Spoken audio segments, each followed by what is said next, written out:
साल 2020 में अमेरिका के पश्चिमी हिस्से में अचानक तापमान असामान्य रूप से बढ़ने लगा। कैलिफोर्निया, ओरेगोन और वाशिंगटन के जंगल लगातार सूख रहे थे। मौसम विभाग को अंदाजा था कि हालात खराब हो सकते हैं, लेकिन किसी को यह अंदाजा नहीं था कि कुछ ही दिनों में स्थिति इतनी खतरनाक हो जाएगी। तेज गर्म हवाओं और सूखी जमीन ने छोटे छोटे जंगलों की आग को विशाल वाइल्ड फायर में बदल दिया। हजारों घर जल गए, कई शहर धुएं में ढक गए और लाखों लोगों को अपना इलाका छोड़ना पड़ा। लेकिन इस डिजास्टर के शुरू होने से पहले ही वैज्ञानिकों को एक अजीब संकेत मिल चुका था। पृथ्वी से लगभग 700 किलोमीटर ऊपर अंतरिक्ष में घूम रहे एक सैटेलाइट ने दिखाया था कि उन इलाकों के पेड़ सामान्य तरीके से फोटोसिंथेसिस नहीं कर रहे थे। उनकी एक्टिविटी तेजी से गिर रही थी, जैसे पूरी वेजिटेशन अचानक स्ट्रेस में आ गई हो। यह बदलाव इंसानी आंखों से दिखाई नहीं देता था, लेकिन अंतरिक्ष में मौजूद एक सैटेलाइट उसे साफ देख पा रहा था।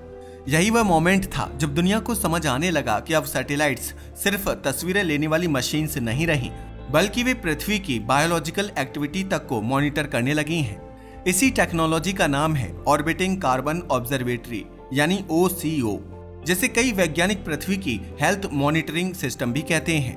OCO प्रोग्राम की शुरुआत उस समय हुई जब क्लाइमेट चेंज को लेकर साइंटिफिक कंसर्न तेजी से बढ़ रहा था। 1990 से लेकर 2000 के दौरान एटमॉस्फेयर में कार्बन डाइऑक्साइड का लेवल लगातार रिकॉर्ड तोड़ रहा था। वैज्ञानिक जानते थे कि CO2 ग्लोबल वार्मिंग का सबसे बड़ा कारण बन रही है, लेकिन सबसे बड़ी समस्या यह थी कि इंसानों के पास ग्लोबल कार्बन मूवमेंट को एक्यूरेटली ट्रैक करने का कोई रिलायबल सिस्टम नहीं था। ग्राउंड स्टेशंस सिर्फ लिमिटेड एरियाज में मेजरमेंट्स ले सकते थे। फॉरेस्ट्स, ओशंस, इंडस्ट्रीज और सिटीज किस मात्रा में कार्बन एब्जॉर्ब या रिलीज कर रहे हैं, इसका डिटेल्ड ग्लोबल पिक्चर मौजूद नहीं था। नासा को एक ऐसी टेक्नोलॉजी चाहिए थी जो पूरे प्लैनेट की कार्बन एक्टिविटी को लगातार मॉनिटर कर सके। इसी जरूरत से ऑर्बिटिंग कार्बन ऑब्जर्वेटरी मिशन पैदा हुआ। पहला सैटेलाइट OCO-1 साल 2009 में लॉन्च किया गया। यह मिशन नासा के लिए बेहद महत्वपूर्ण था, क्योंकि इसमें एडवांस्ड इंफ्रारेड स्पेक्ट्रोमीटर्स लगाए गए थे जो एटमॉस्फेयर की केमिकल कंपोजिशन को अभूतपूर्व सटीकता के साथ मेजर कर सकते थे। लेकिन लॉन्च के कुछ मिनट बाद ही डिजास्टर हो गया। रॉकेट का प्रोटेक्टिव फेयरिंग अलग नहीं हो पाया। अतिरिक्त वजन की वजह से रॉकेट सही स्पीड हासिल नहीं कर सका और पूरा मिशन पैसिफिक ओशन में गिरकर नष्ट हो गया। नासा ने कई सालों की मेहनत और करोड़ों डॉलर्स का इन्वेस्टमेंट खो दिया, लेकिन इस फेलियर के बावजूद मिशन बंद नहीं किया गया। वैज्ञानिकों को पता था कि क्लाइमेट मॉनिटरिंग के लिए इस टेक्नोलॉजी की जरूरत आने वाले समय में और बढ़ने वाली है। साल 2014 में नासा ने OCO-2 लॉन्च किया। इस बार मिशन पूरी तरह सफल रहा। सैटेलाइट पृथ्वी की ऑर्बिट में पहुंच गया और उसने एटमॉस्फेरिक ऑब्जर्वेशंस शुरू कर दिए। बाद में OCO-1 और OCO-2 के स्पेयर हार्डवेयर से OCO-3 बनाया गया, जिसे इंटरनेशनल स्पेस स्टेशन पर इंस्टॉल किया गया। अब नासा के पास 2 पावरफुल इंस्ट्रूमेंट्स थे जो पृथ्वी की कार्बन एक्टिविटी को लगातार मॉनिटर कर सकते थे। OCO-2 लगभग 700 किलोमीटर ऊंचाई पर सन सिंक्रोनस ऑर्बिट में घूमता है। इसका मतलब यह है कि सैटेलाइट हर दिन लगभग एक ही सनलाइट कंडीशन में पृथ्वी को ऑब्जर्व करता है, जिससे अलग अलग दिनों के डेटा को एक्यूरेटली कंपेयर करना आसान हो जाता है। OCO-3 ISS पर मौजूद होने की वजह से अलग एंगल्स और अलग टाइमिंग से ऑब्जर्वेशंस कर सकता है। इन दोनों सिस्टम्स को मिलाकर साइंटिस्ट को पृथ्वी के एटमॉस्फेयर की बेहद डिटेल्ड तस्वीर मिलने लगी। OCO का काम देखने में सिंपल लगता है, लेकिन इसके पीछे बेहद कॉम्प्लेक्स फिजिक्स काम करती है। जब सूरज की रोशनी पृथ्वी से टकरा कर वापस एटमॉस्फेयर से गुजरती है, तो एटमॉस्फेयर की गैसेस उस लाइट के कुछ स्पेसिफिक वेवलेंथ्स एब्जॉर्ब कर लेती हैं। हर गैस का एब्जॉर्प्शन पैटर्न अलग होता है। कार्बन डाइऑक्साइड इंफ्रारेड लाइट के कुछ खास हिस्सों को एब्जॉर्ब करती है और यही पैटर्न OCO डिटेक्ट करता है। सैटेलाइट में लगे स्पेक्ट्रोमीटर्स रिफ्लेक्टेड सनलाइट को हजारों छोटे वेवलेंथ बैंड्स में डिवाइड करते हैं। फिर कंप्यूटर मॉडल्स कैलकुलेट करते हैं कि एटमॉस्फेयर में कितनी CO2 मौजूद है। यह सिस्टम इतना सेंसिटिव है कि लगभग 1 पार्ट पर मिलियन तक का डिफरेंस डिटेक्ट कर सकता है। यही प्रिसिशन OCO को बाकी अर्थ ऑब्जर्विंग सैटेलाइट से अलग बनाती है। लेकिन OCO की सबसे बड़ी डिस्कवरी वह थी जिसकी उम्मीद नासा ने खुद नहीं की थी। Mission originally carbon dioxide mapping के लिए बनाया गया था, लेकिन लॉन्च के बाद साइंटिस्ट ने डेटा में अनयूजुअल इंफ्रारेड सिग्नल्स नोटिस किए। डिटेल्ड एनालिसिस से पता चला कि यह सिग्नल प्लांट से आ रहा था। जब क्लोरोफिल सनलाइट एब्जॉर्ब करता है तो उसकी एनर्जी का छोटा हिस्सा इंफ्रारेड ग्लो के रूप में बाहर निकलता है। इस फिनोमिना को सोलर इंड्यूस्ड फ्लोरोसेंस यानी SIF कहा जाता है।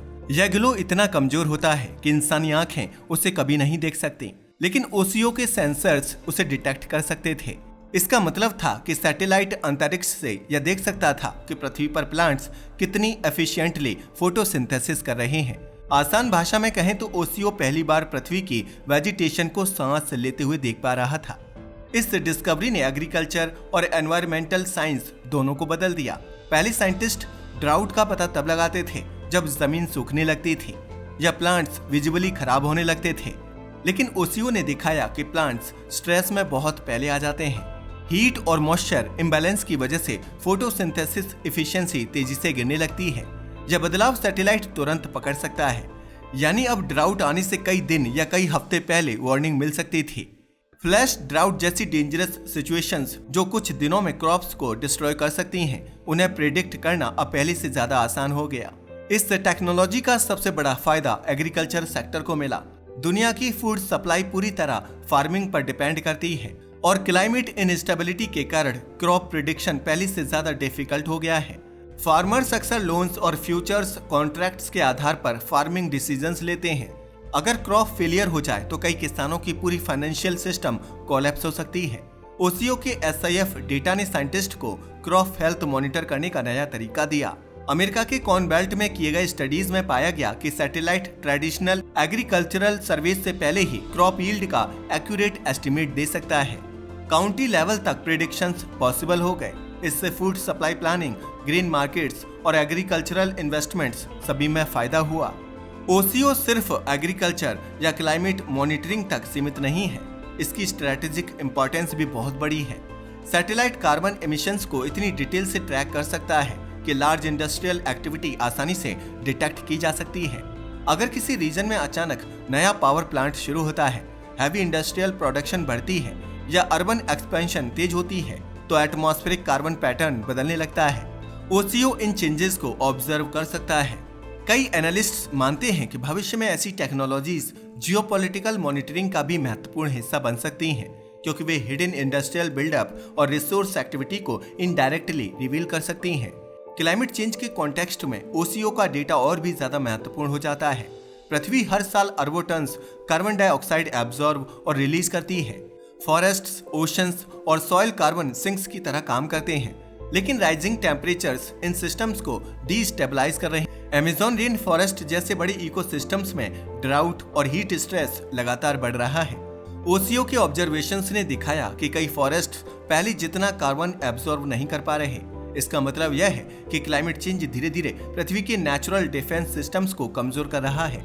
यह इन्फॉर्मेशन ग्लोबल क्लाइमेट मॉडल्स के लिए बेहद जरूरी है, क्योंकि फ्यूचर वार्मिंग प्रिडिक्शंस इन्हीं कार्बन साइकिल्स पर डिपेंड करती हैं।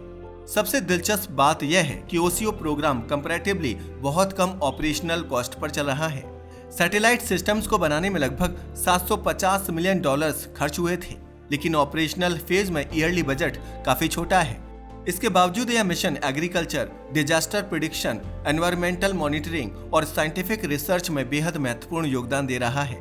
कई एक्सपर्ट्स का मानना है कि सिर्फ क्रॉप प्रिडिक्शन इंप्रूवमेंट से ही इसकी कॉस्ट रिकवर हो सकती है, क्योंकि बेटर फोरकास्टिंग फूड मार्केट्स और फार्मिंग इकोनॉमी दोनों को स्टेबलाइज करती है। फिर भी 2025 में नासा के प्रपोज्ड बजट में OCO प्रोग्राम को बंद करने की बात सामने आई। रिपोर्ट्स के अनुसार नासा टीम्स को मिशन क्लोज आउट प्लानिंग शुरू करने के निर्देश दिए गए। इसका मतलब था कि OCO 3 को शट डाउन किया जा सकता है और OCO 2 को एटमॉस्फेयर में डी ऑर्बिट करके डिस्ट्रॉय किया जा सकता है। यह खबर साइंटिफिक कम्युनिटी के लिए शॉकिंग थी, क्योंकि दोनों इंस्ट्रूमेंट्स अभी भी परफेक्टली फंक्शनल हैं और 2030 तक काम कर सकते हैं। सबसे बड़ी चिंता यह थी कि अगर मिशन बंद हुआ तो पिछले 10 सालों का कॉन्टिन्यूअस एटमॉस्फेरिक रिकॉर्ड टूट जाएगा। क्लाइमेट साइंस में लॉन्ग टर्म कॉन्टिन्यूटी बेहद जरूरी होती है। फ्यूचर सैटेलाइट्स तभी एक्यूरेट डेटा दे पाएंगे जब उन्हें पुराने ऑब्जर्वेशंस के साथ कैलिब्रेट किया जा सके। आज पृथ्वी पर क्लाइमेट डिजास्टर्स पहले से ज्यादा फ्रीक्वेंट और डेंजरस हो रही हैं। Heat waves, crop failures, water shortages और मैसिव वाइल्ड फायर्स अब रेयर इवेंट्स नहीं रहे। इसी दौरान OCO जैसे सैटेलाइट साइंटिस्ट को यह समझने में मदद कर रहे हैं कि पृथ्वी की बायोस्फीयर वास्तव में किस स्थिति में है। यह टेक्नोलॉजी सिर्फ स्पेस साइंस का एग्जाम्पल नहीं है, यह सीधे इंसानी सर्वाइवल, इकोनॉमी और ग्लोबल स्टेबिलिटी से जुड़ी हुई है। अंतरिक्ष से पृथ्वी को देखने का असली मतलब सिर्फ सुंदर तस्वीरें लेना नहीं है। असली मतलब है उस प्लैनेट को समझना जिस पर पूरी मानव सभ्यता डिपेंड करती है। आज के लिए बस इतना ही। वीडियो पसंद आया हो तो इसे लाइक और शेयर करें। धन्यवाद।